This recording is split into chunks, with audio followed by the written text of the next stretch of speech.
এদিকে যেভাবে গণপিটুনিতে হত্যার ঘটনা বাড়ছে, কি বলবেন এই ঘটনা যেভাবে বাড়ছে, কি বার্তা দিতে চাইছে? দেখুন, এটাকে প্রতিরোধ করার জন্য তো ব্যবস্থা নিতে হবে। সেই ব্যবস্থাকে নিচ্ছে রাজ্য সরকার, কেন্দ্র সরকার। মব লিঞ্চিংয়ের বিরুদ্ধে বারবার বিভিন্ন কোর্টে গিয়ে বিভিন্ন সরকার ধাক্কা খেচ্ছে, তারপরও বকলমে এটাকে প্রমোট করার চেষ্টা করছে ক্ষমতার বসে থাকার জন্য।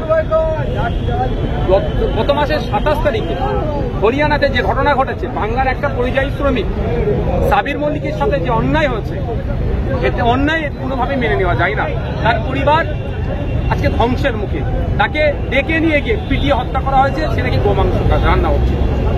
আপনাদের বলে রাখি, হরিয়ানাতে এমনি গোমাংস কোনো জায়গায় খুঁজে পাওয়া যাবে না। তারপরে ওখানে কি গোমাংস খাওয়া তো দূরের কথা, মাটন বি চিকেন খাওয়ার ওদের সেই সামর্থ্যই নাই। তারা বললো গতকালকে, কারণ তারা খুবই গরিব মানুষ। কিন্তু এমন হচ্ছে কেন? এটাকে বন্ধ করার জন্য আমাদের রাজ্যের পক্ষ থেকে কি পদক্ষেপ? আমাদের রাজ্যের মুখ্যমন্ত্রী বিভিন্ন ইস্যুতে টুইট করে, মণিপুর নিয়ে টুইট করেন, অবশ্যই টুইট করা দরকার।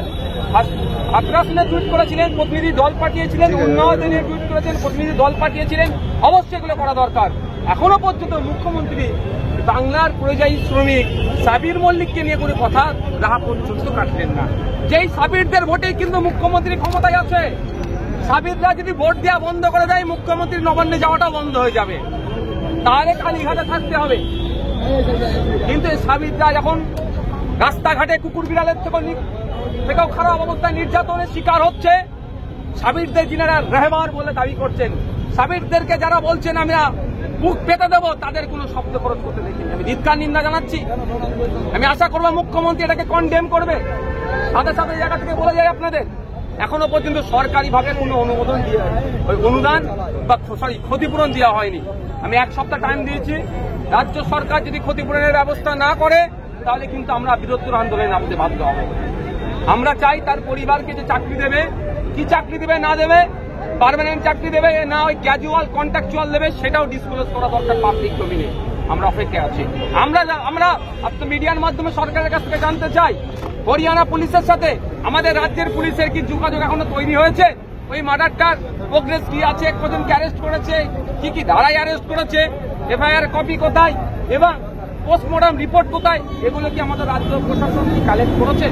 কোনো কিছু হলেই বিভিন্ন জায়গাতে প্রতিনিধি দল পাঠায় পার্টির পক্ষ থেকে। সে পাঠাবে কি পাঠাবে দেখার দরকার নেই। এক্ষেত্রে হরিয়ানাতে কেন পশ্চিমবাংলা প্রশাসন একটা টিমকে পাঠালো না, যে কি ঘটনা ঘটেছে তাদের বিরুদ্ধে কঠোর ব্যবস্থা নেবে? কেন এগুলো হলো না? এই নেগলিজেন্সি কেন? কেন এত গা ছাড়া মনোভাব? কেন এত এড়িয়ে যাওয়ার চিন্তা ভাবনা হচ্ছে? এই প্রশ্নগুলো থেকে যাচ্ছে। আর একটা কথা বলে রাখি, এখন দেশের লিডার অফ অপোজিশন সম্মানীয় শ্রদ্ধেয় রাহুল গান্ধী মহাশয়, কিন্তু দুর্ভাগ্যের বিষয় 4 তারিখে ভোট শেষ হয়েছে, রেজাল্ট আউট হয়েছে, তারপরে একাধিক জায়গায় মব লিঞ্চিং হয়েছে। কলকাতাতে হয়েছে, হোসেন মন্ডলকে চোর অপবাদে পিটিয়ে মারলো, ইশরাত আলমকে চোর অপবাদে পিটিয়ে মারলো, আবু সিদ্দিক আল্লাহকে পুলিশ কাস্টডিতে মারলো। বিভিন্ন ঘটনা ঘটছে। ইভেন তিলোত্তমাকে যে খুন হয়েছে আরজি করে, যে ঘটনা সারা ভারতবর্ষ নয় পৃথিবীর বিভিন্ন দেশে প্রতিবাদ হচ্ছে। সে অর্থে রাহুল গান্ধী সাহেবকে দেখলাম না।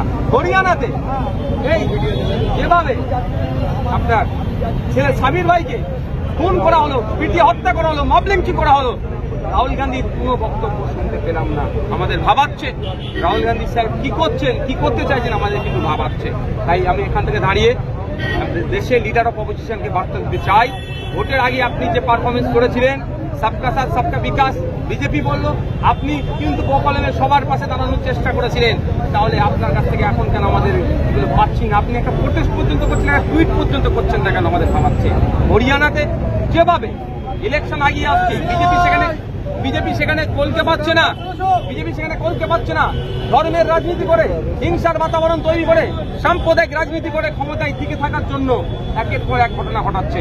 গত 27 তারিখে সাবির মল্লিককে হত্যা করেছে।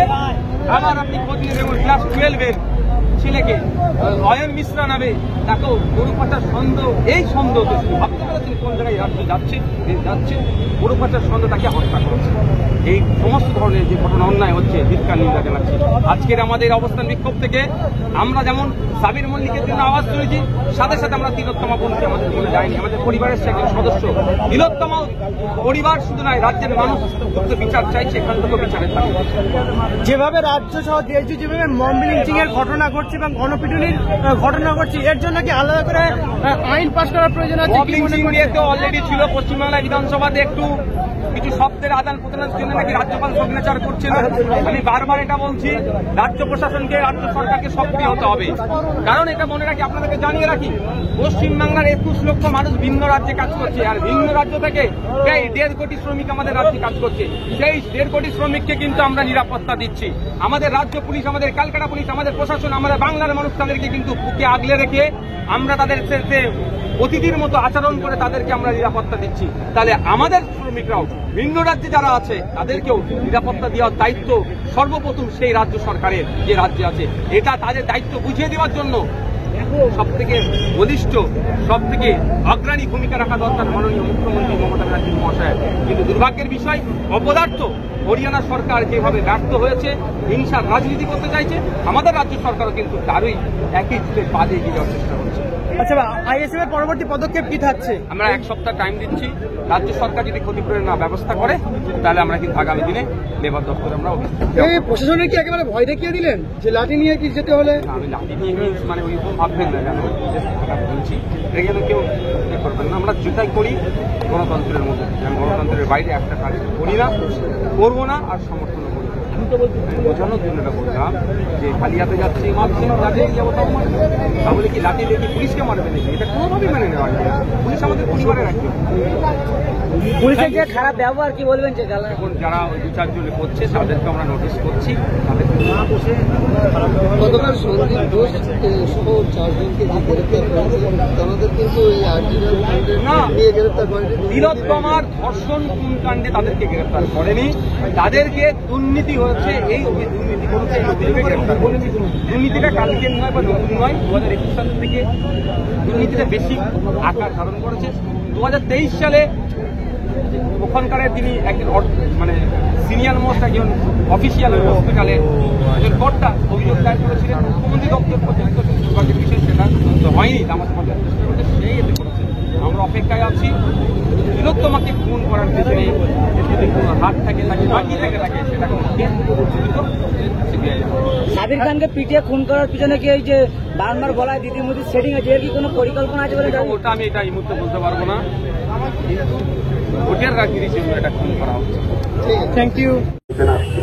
আপনাদের আর একটা কথা বলে শেষ করবো, রাহুল গান্ধীর একটা ভালো গুণ শুনবে, ওটাকে বলবেন তাহলে তোমাকে বিজেপি কত টাকা দিচ্ছে, রাহুলের বিরোধিতা করছো।